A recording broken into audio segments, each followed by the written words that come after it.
So today we're going to hear from AASEG, the African American Sports Entertainment Group, one of two Black-led groups proposing to develop the Oakland Coliseum Sports Complex site. As an Oaklander of 23 years, a taxpayer, I'm a big sports fan of when we had the Raiders, the Warriors, and the A's all at the Coliseum. I've shared a lot of the same frustrations that most of you have, as the area around the Coliseum has never been properly invested in, despite the existence of this complex since about, 1966 or so, when they first started playing games there. And of course, the Raiders and the Warriors have now left the Raiders for a second time.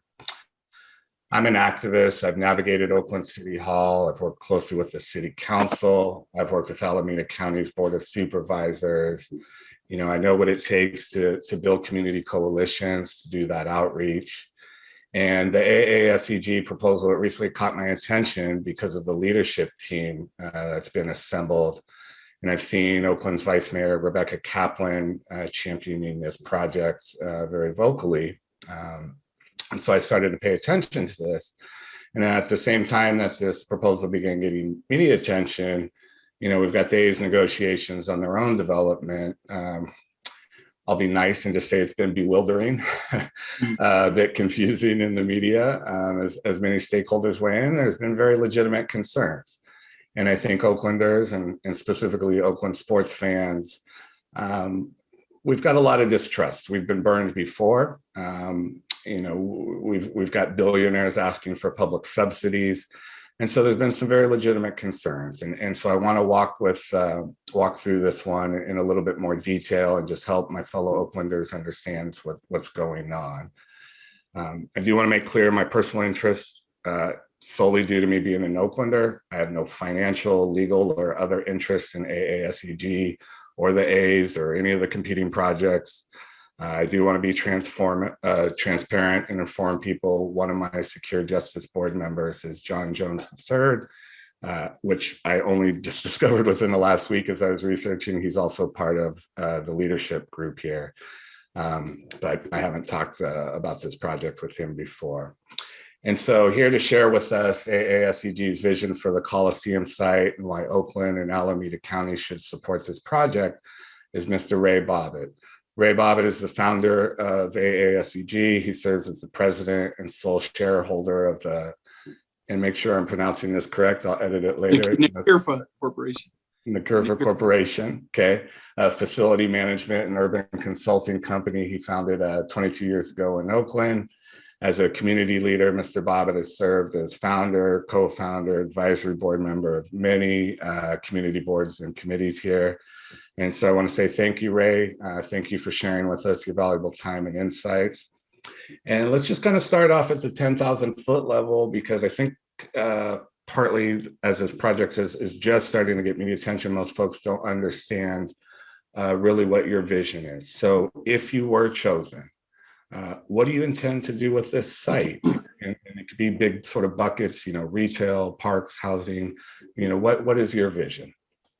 So first of all, I just wanted to thank you very much for allowing me the time to come on and sort of give our vision, because I think a lot of people have heard about what we're doing, but to get the details of it is really important. So I think I would start with saying that, our vision is just consistent with the Coliseum area specific plan, which is great because the community came together in 2015 and worked really hard on the Coliseum area specific plan. And as you know, that plan has a dynamic in which it serves 3 sports teams, 2 sports teams, 1 sport team, or no sports teams. So we have followed that kind of as a blueprint to kind of put together exactly what we'd like to see there, because oftentimes in situations like this, people come in and they'll reinvent the wheel. And the community has already spent 2 years developing something. So we didn't want to come in from that perspective. So I just wanted to put that out there first. As you may or may not know, we spent a tremendous amount of time after putting together a meeting with over 40 community organizations. And we felt like it was really important to get the community's input on exactly what they need and what people would like to see there before we actually submitted a formal proposal. So, we obviously we sent in a letter of intent on October 6th of 2020. But with respect to our formal proposal, we really utilized the time between that time and the time we submitted that to meet with community organizations, not only to get their input, but to get their endorsement. And what we came up with is we did a town hall meeting at which we had 375 slots available, and it sold out literally within a week. All the slots were filled. We broke up into 3 groups. One was into the community equity and public services section. And then we had another group that was in the housing and development section. And then we had the sports and entertainment and arts section. So we broke up into these 3 groups, and we got tremendous input from the community, which helped us develop our plan. And so from that, what we determined is that people like seeing sports and entertainment at that site as a financial and economic vehicle for supplemental income. In every iteration, the arena would stay. So most people really like the arena just from the standpoint of, it's a community connection. It's a community jewel, really. You do everything from going to see your best concert there to, watching sporting events there to Disney on Ice for your kids. It's just one of those places that everybody pretty much wanted to stay there. So the arena in every iteration we saw, and equally as important, we had a convention center idea that is a part of our proposal. We felt like if there was a development of a stadium, that we would incorporate a convention center to have year-round 365-day utilization of that site. So that was really important for us and was embraced. And so it's in our plan. In addition to that, we have both market rate housing and affordable housing. And in affordable housing, we immediately incorporated into our plan 35% affordable housing, which to us was critical because one of the things we want to make sure happens is that we utilize this site for revitalization of all of East Oakland, not necessarily just for that immediate area or a building, really revitalizing, west towards the airport. Hilltail Road, the airport, and up against the shoreline. While all that we realize is valuable and should be even redeveloped and the airport could be expanded, we really focused on making sure that our development goes east. So we want to make sure that it goes in both directions on East 14th, in both directions on Bancroft, and in both directions on MacArthur. And we want our project to make sure it represents revitalization versus gentrification and displacement. And so being from there and being born and raised in that community, myself, it was something that was really important to me. So we have sports and entertainment, we have convention, they do every lots of contributions with respect to arts. We have a arts and sports and entertainment museum plan. We met with the Native American Health Center, and they talked about also having exhibits within that. Latinx community, same thing. So it'd be a multicultural exhibition with respect to a sports and entertainment museum. African American social justice monument. In addition to that, life sciences is one of the things that we really realize can be a generator of jobs. So that was something that we incorporated into our plan as well. And so there's multiple facets of this that really focuses on job creation. And that's really has been our focus because 16 million square feet of development footprint, if you look at that entire site and the surrounding parcels. And if you do the calculations from the standpoint of development, you're talking about potentially 30,000 jobs, which is a life-changing scenario for that particular area of East Oakland. And so it's something that's really exciting. As an Oaklander, and most of our audience will probably, be fairly local for this particular podcast. But for those of you that aren't from around here and don't know what Bancroft and MacArthur and East 14 signify, we have had the Coliseum there since at least 65, 66, and none of the previous owners invested in those areas. It's just further proof that a stadium by itself does not necessarily, and usually does not at all, really help the surrounding community. And so to hear you describe a community-driven process, I mean, first off, that just seems like, basic business 101. Does somebody want this product? But not a lot of people do that. And to hear that you went out and asked the folks that actually live in that community, what do you desire?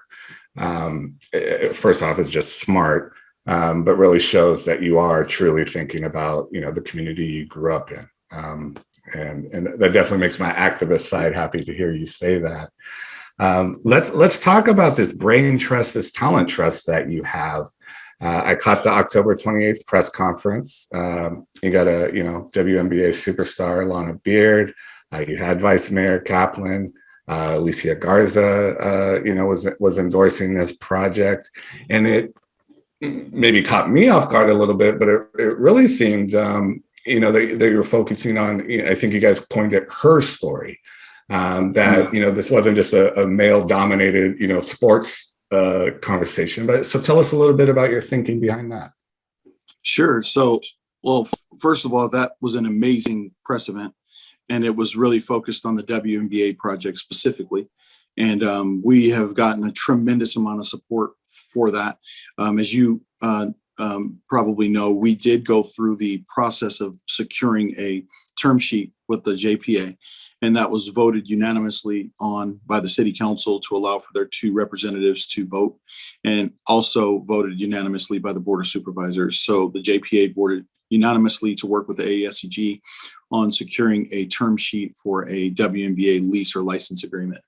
But the development of the WNBA project really has been focused on African-American women leadership. And we realize that in a league that, obviously represents the strength and the courage of women in sports, we felt like it was appropriate for us to really connect with really accomplished, strong women to lead this process. So when we, were able to work with Elena, I mean, she really exemplifies the WNBA in so many ways. I mean, she's just from Louisiana originally, went to Duke, and then played, 15 years in the WNBA, ended her career in LA, winning a championship. But she's just and everybody who talks about her within the league just talks about how phenomenal she is, just as a person, but as a person who also is an athlete that's transforming herself into a business person. And she has a high level of intellect. And so she really understands the process of evolution. And so we're trying to empower community. And the WNBA really aligns really closely with Oakland. We've, talked about Oakland being the epicenter of social change and social justice, really, from the Panthers through Black Lives Matter, coin being phrased literally in Oakland.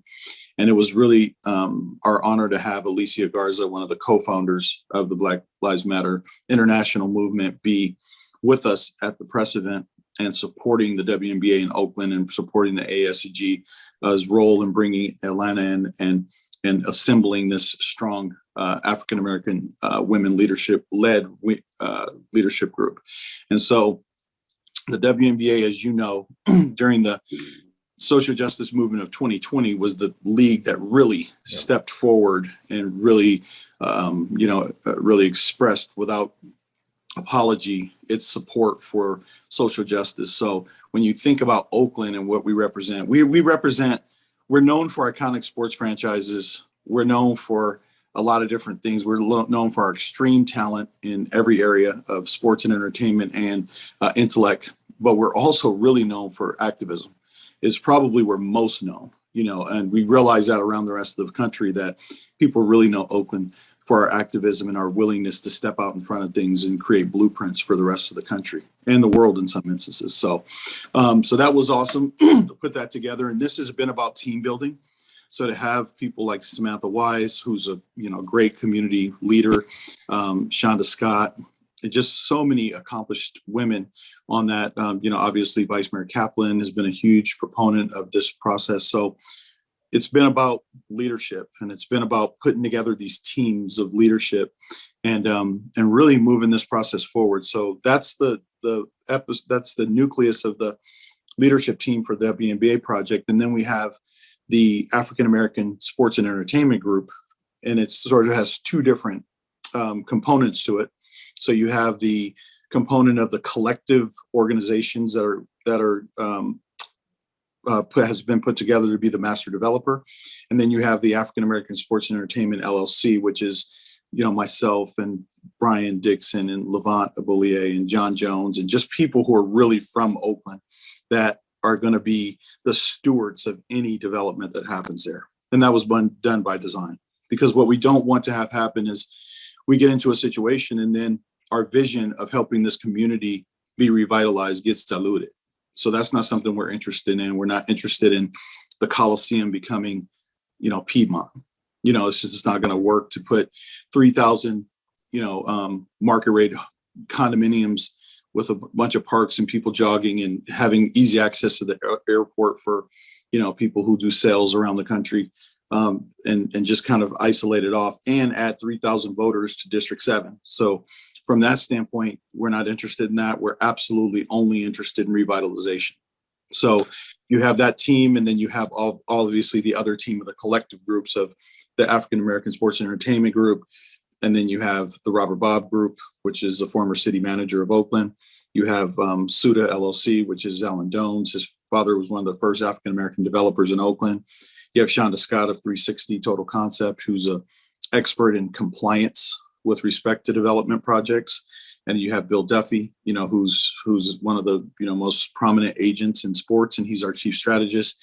And then equally as more importantly, you have Loop Capital, the largest African American investment banking firm in the country, and they are actually the largest minority investment banking firm in the country, with Jim Reynolds and Rufus Williams, and they are just phenomenal. And so they are really great at what they do, and they've brought this incredible expertise. And so when you look at our team from top to bottom, I mean, people have called it a dream team, but I just say it's a collection of really caring, considerate people who love Oakland and want to see it better.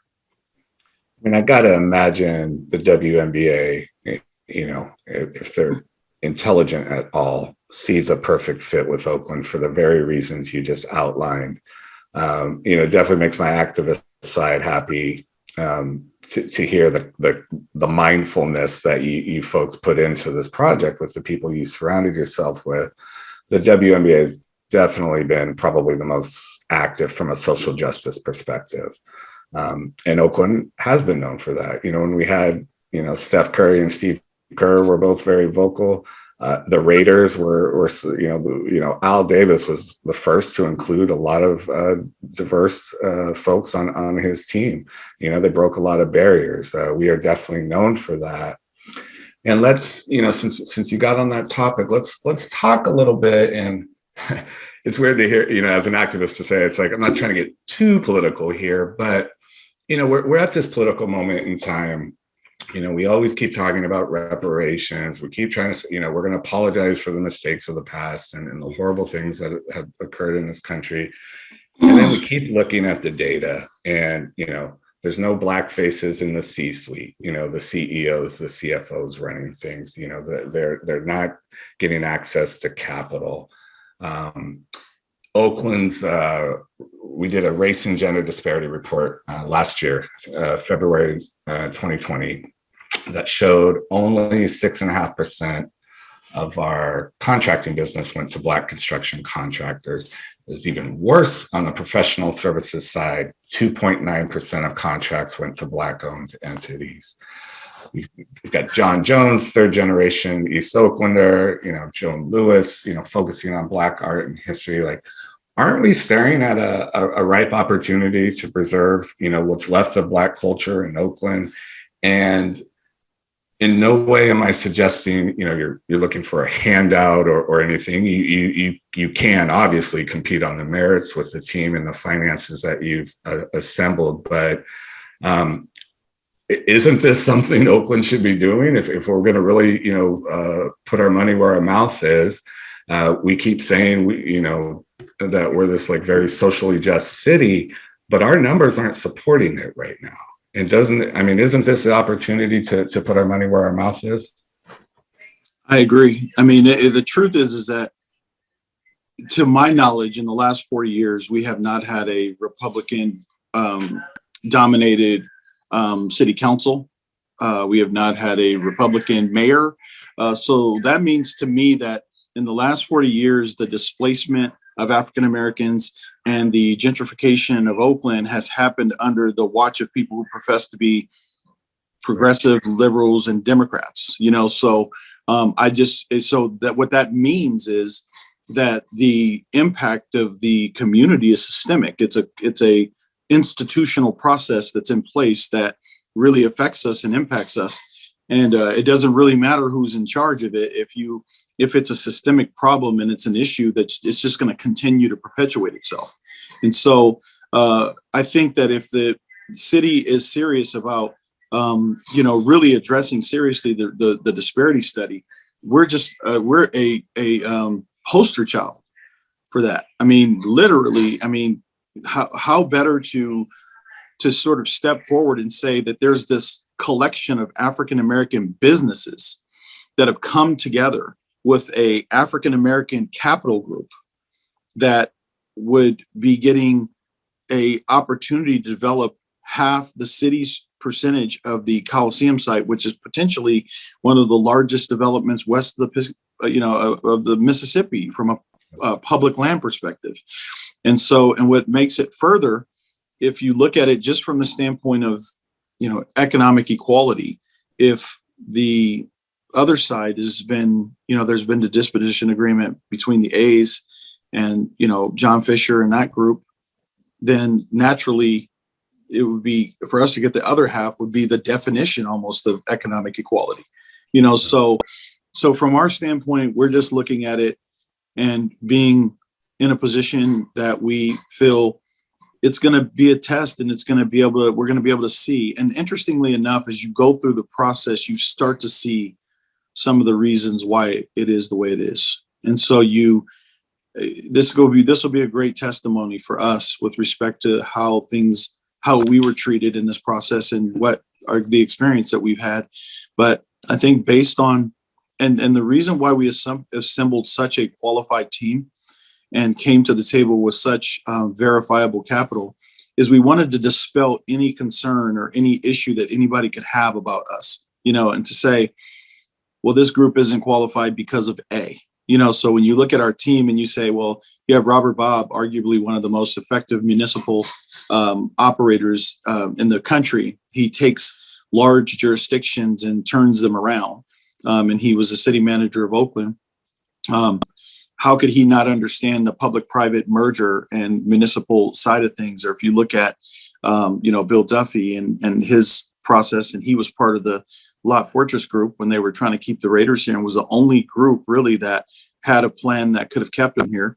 And he was one of the chief strategists and has been through that and manages, a multitude of major athletes with large amounts of contracts.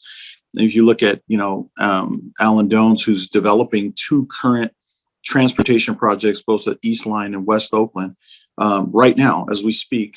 If you start kind of looking at our team and you look at the John Joneses of the world and our community outreach and what we've done and who we've talked to and how we've gotten this thing set up, we kind of feel like, how could you tell? Our position was, we're going to be so good that you can't tell us no. And if you tell us no, you're really going to have to explain why.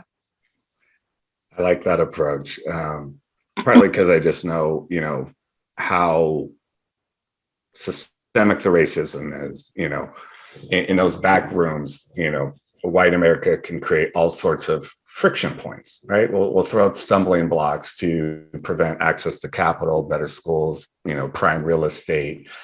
And I kind of want to stay on this thread a little bit to just show that you can't compete on the merits. When I started haunting city halls, Robert Bobb was a legend. He was already a legend at that point.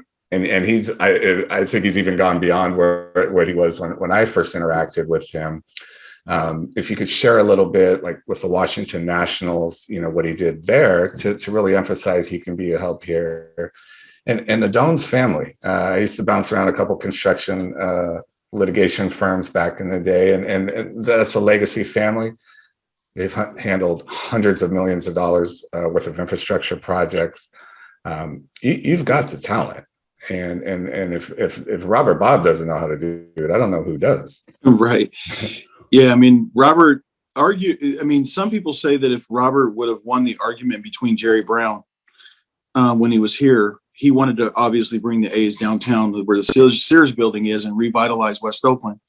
And Jerry Brown wanted 10K and wanted to keep the 10K program, meaning 10,000 residents. Right. And so obviously Robert lost that argument and got fired because of it. But I mean, in a lot of ways, our camp has always been competing with that camp, and just because we've always kind of felt the same way, that revitalization of African-American neighborhoods in East Oakland was important. And we could use these big development opportunities to do that. Because if you see, like in Washington, D.C., for example, as you know, that's a city that has a very, even though that it has the clear feature of being the capital with all the government, but there's another part of DC too, that if you ever been to DC and you go to DC, you see that has a very similar makeup as Oakland in many ways.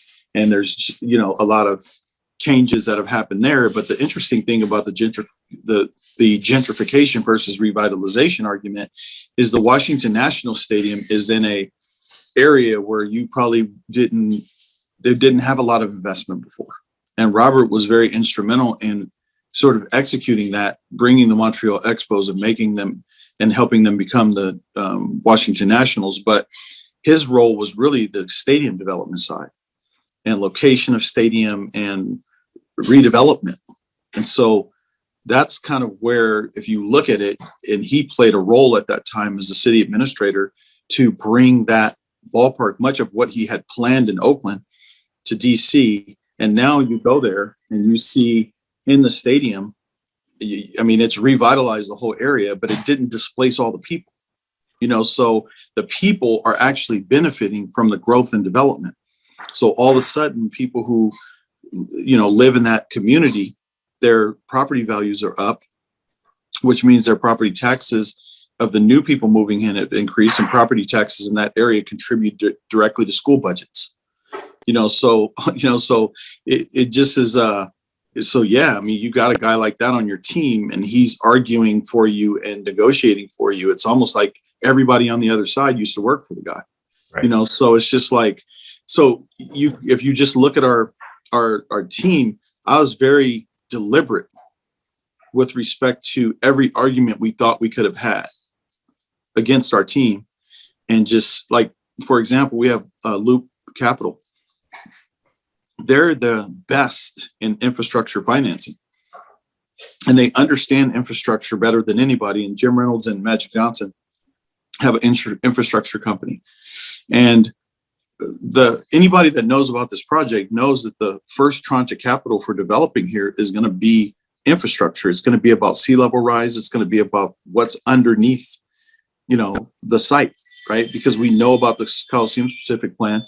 So we know that we're going to have to raise that site, and so these are the people who really understand that and understand how to do that. And one of the reasons why we went out to the community first and talked about environmentally friendly development, sea level rise, infrastructure, egress, ingress into the area, and how it will affect and positively impact our community those were huge, important pieces. So a lot of people, we were deliberate and very strategic in why we reached out to people. People wonder how we got so much community support is because we were part of the Coliseum specific plan. We were part of knowing what people wanted and understood that we have to talk to people and get their very specific input so that when you come down to the time to get your project, you don't have all this unique or new, what you see as new opposition. And if you look at projects that have tried to be completed in Oakland, that go the gauntlet of development in Oakland, that's a serious thing because there's so many people who can come at you. And so if you do all that work up front and you have the expertise of a Robert Bob or of a Suda or of a Loop Capital, then you're really just taking information and incorporating it into a plan that already exists that people feel comfortable with. And then it's just going to make it easier for you. So let's drill down a little bit more into specifics, and your answers might be pretty short here. They're just sort of factual in nature. Your original, the October 2020 letter, I want to basically confirm that it's still accurate, that you are offering the city more than the A's are for their half of the deal, correct? By quite a bit more, millions more. Yeah, well, actually, what we did is that letter actually has an offer for $92,500,000. And the reason why we came up with that number is because that was the interest annual. So the A's 85 million, we added on the city side, we wanted to make sure that that was incorporated. So 92.5 million was what we originally offered. But since that time, we raised it to $115 million. 115. Okay. Yeah. So we did, because we wanted to make sure that the issue of any other competing entity that had something on the table did not, we at least match that. Okay. And I just want to restate again, because this will always come up. It's so critical, but 35%, up to 35% affordable housing. That's what we're saying. Yep. Across the board. So it's not, annual, medium, it's just across the board. So, that we know that there's a lot of things you can there's wordsmithing you can do with that. If it's not by AMI and other things that people usually judge that stuff on, but we're saying across the board. So whatever percentage of housing we do there, it'll be 35% across the board of affordable. And we know that part of that reason is because we want to make sure that the community in the Coliseum area stays reflective of the community at large in Oakland. Definitely one of the more controversial things that keeps coming up. Again, we've been burned in the past with sports teams, but public funds. Are you requesting any? And if so, for what purpose? And I'll just sort of put my own, thoughts out here first. When there was a lot of messiness with the Coliseum, the sewage problems. And I think a landlord, which was the city and the county, they have a duty to invest in their asset. That did bother me. A direct subsidy, we just go give $100 million to John Fisher. Well, of course, everybody in Oakland's going to oppose that. But for infrastructure and, maintaining the public assets, I do think the public has a duty to do that, an obligation. So sort of in that vein, do you need to seek any public funding? And if so, for what purpose? So the only public funding we would probably receive is exactly what you described. Just it would be infrastructure. Because all developments, that's just typically a requirement of a city, that the what's underneath it and how the roads go out and stuff like that. That's definitely something that's a part of just infrastructure financing. And so, but as far as our project and as far as building anything, no, it would be 100%. It would be, obviously 100% privately financed. Okay. And this might seem like a silly question, but the BART station would remain? Yes, BART station will remain. That's a key factor. And especially if we believe that if the convention center piece, we want to be competitive with Moscone. We think we can be. And we really do think that because of the proximity of the airport, and even if people stayed in San Francisco and came to the convention in Oakland, we think we'd be competitive anyway. And so the BART station will definitely stay there. And there's actually money for additional upgrades to that BART station in the transportation fund. Okay, good to know. And that the convention center idea specifically is just so unbelievably needed. I couldn't believe when I moved to Oakland, and I came from the real Northern California country style, and I thought this was like a major city, and I'm like, where are the hotels? The Marriott sort of has a convention center, but not by today's standards, not by modern standards. And we were constantly losing business, losing retail, right? Everybody goes shopping to Emeryville or goes to Stanley Anderson. We have no retail base here in Oakland. And so to hear you guys checking these boxes off it's a really big deal. It's a really big deal for Oakland.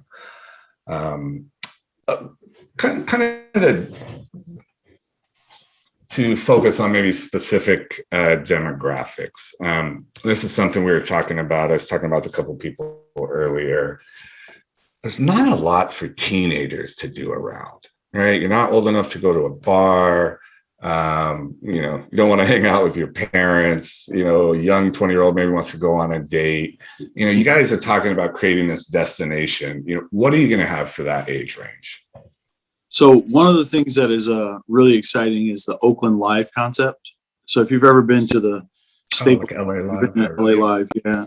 There's movie theaters, there's restaurants, there's there's all kinds of things that you can do. Obviously, there's a major bowling alley. There's just really cool things that young people can do. But I think equally as important, we want to really focus on culture and arts. And we really feel like our young people really excel in Oakland in culture and arts.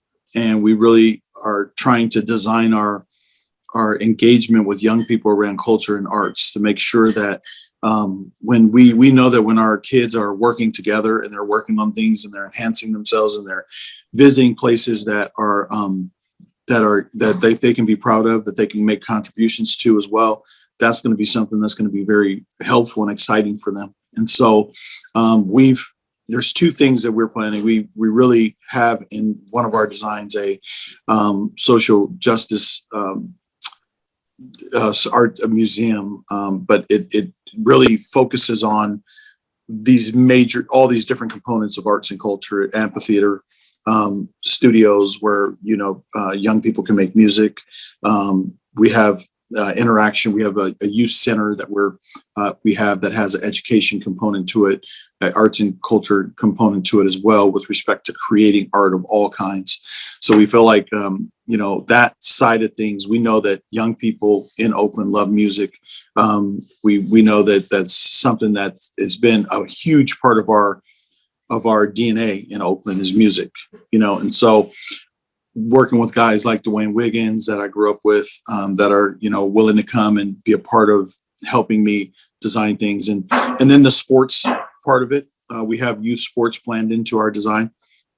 We're working together with different youth sports leagues as well. So we've done focus groups we did 3 focus groups at the Native American Health Center to talk about. One was for youth sports, one was for culture and arts. So we have some pretty good ideas with respect to art and culture in addition to entertainment. So we just didn't want it to be entertainment solely focused. Yeah. We wanted to really create situations where young people could have the option of either going to a movie or hanging out, but also engaging in art and culture. That's great. That's really great to hear. And maybe we'll just kind of close on a question that sort of just underpins all these things, and because we've been burned in the past. There's been development scandals and just systemic racism. In your community outreach meetings, I'm curious if you are hearing concerns like about what we did to West Oakland when we, shoved 980 and the BART through there, and I've studied up in the old days. 7th Street was considered Harlem of the West. Oakland used to be a Black minority majority town, and now with displacement, that's been kind of rapidly and significantly changing. Are the folks you're talking to in East Oakland bringing these things up, and how do you respond?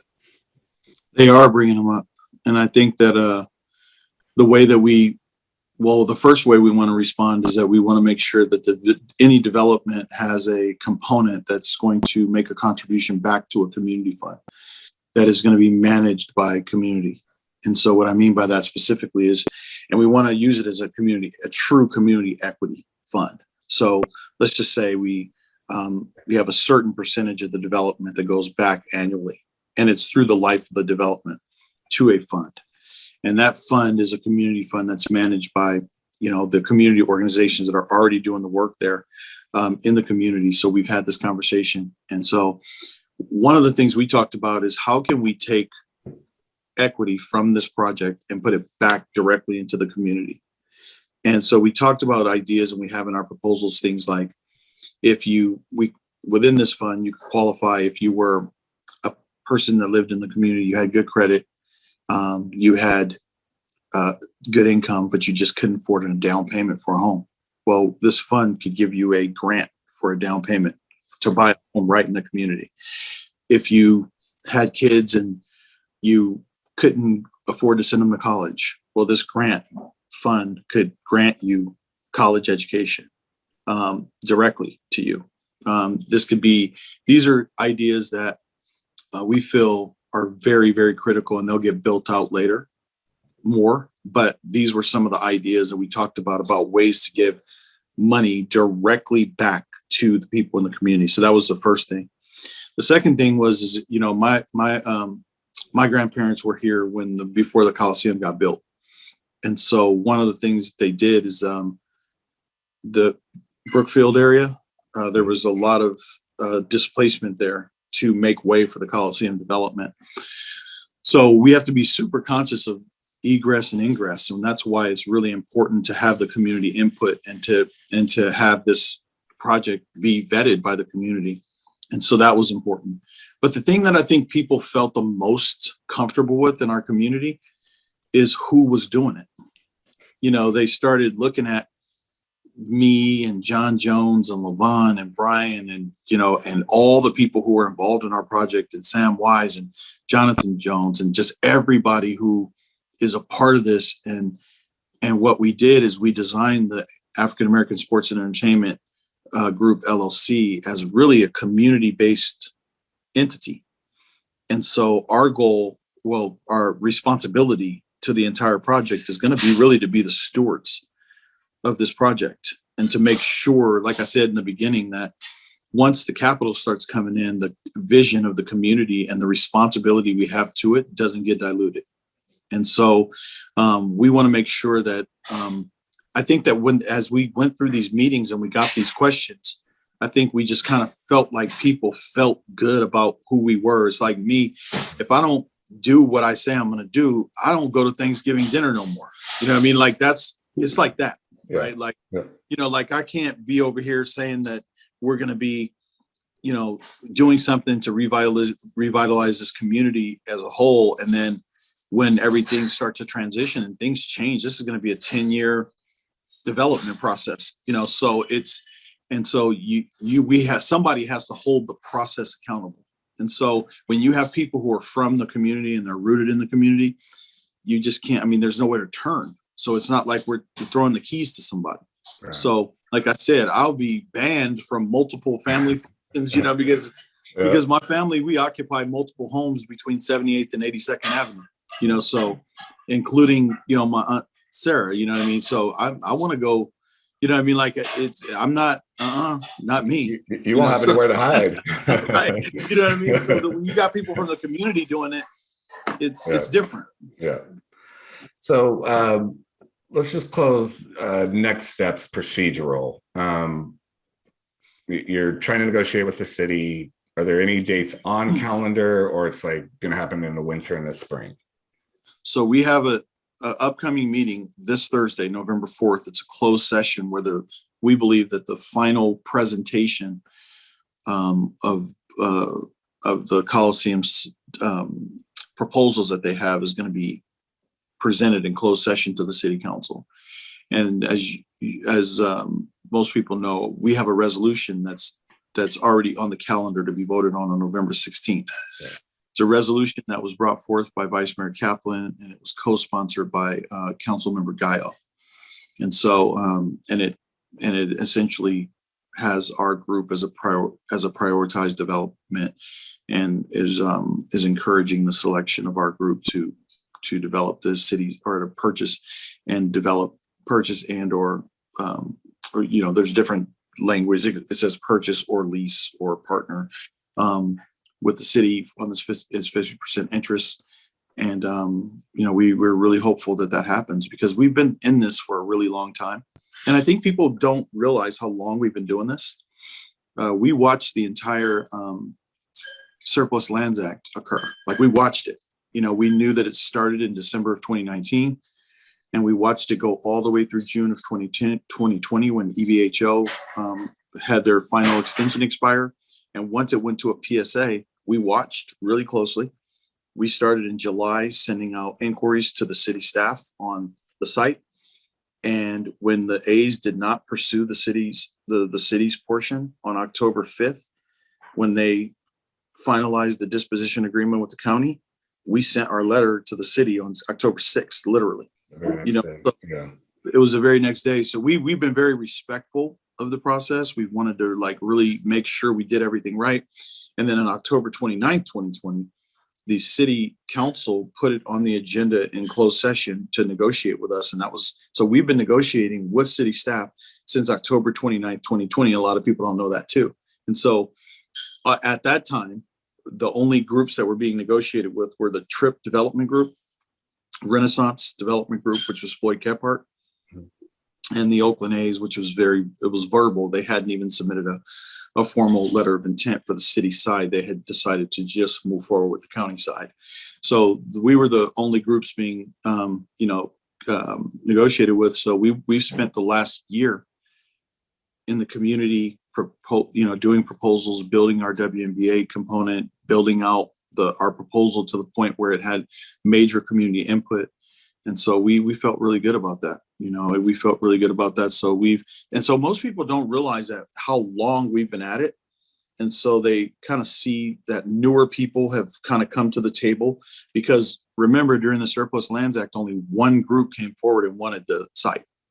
And not until we came and actually, really marketed the site and kind of put out there what we were planning to do, did more interest get generated, which we're fine with. We're always happy to generate more value in our community. Yeah, you can definitely compete on the merits, but it's almost like you showed people the viability of the project. Right. We were so well prepared. Yeah. If we would have just been quiet about it and just kind of moved in silence, we might have been already done. But be that as it may, we feel like it's God's will, and we're gonna move forward. So, and government takes time. I mean, there's a legitimate need, of course, to do your due diligence to make sure the taxpayers are protected. But and again, I've got no skin in this game, but as an Oaklander, I'm very excited by this project. I wish you good luck. I hope it happens. We don't get opportunities like this in Oakland very often. I'm tired of being second place in a Chronicle and KTVU every day to San Francisco, and we only make the news for bad reasons. Exactly. It's time for Oakland to shine, and we've got a generational opportunity here. We do.